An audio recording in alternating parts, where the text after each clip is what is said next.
20 seconds. You can see Soaz hands on head, Rekkles, a possible 15-second savior to come in here and help Peke out.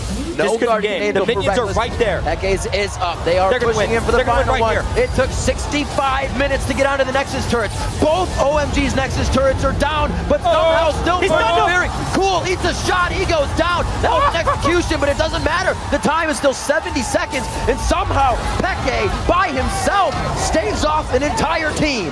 And again this game, you think it's going to be over. There's Soaz, it's not Kassadin, but it's Rumble. Oh my god. TP to the top, he's going to go for the Nexus here as well. Soaz trying to be the hero. The recall's coming in, but Soaz is on it. One goes back, the rest come in. He's not going to get it. Down. I don't think he's got the damage here, but the Super Minions are coming in. I say he's not got the damage for the Nexus. He's down to half HP. He's already used his plan, and he will end up falling down. Yeah, but they're playing the stop the recall game, and Rekkles is on the heels right now. The recall. Living artillery, he's going to stop Sign. He has to. One of the big damage dealers. Going's going to make it in. Peke's there. Here comes Cyanide as well on the end. They're focused on the Guardian Angel Lasagnas. Can Cyanide slip in as the spider on this one? Will they be able to get it? Peke up from the Guardian Angel. A few more hits. Will this really happen? No, they didn't do it. Oh my god, they saved the Nexus. It's Yellowstar trying to get in.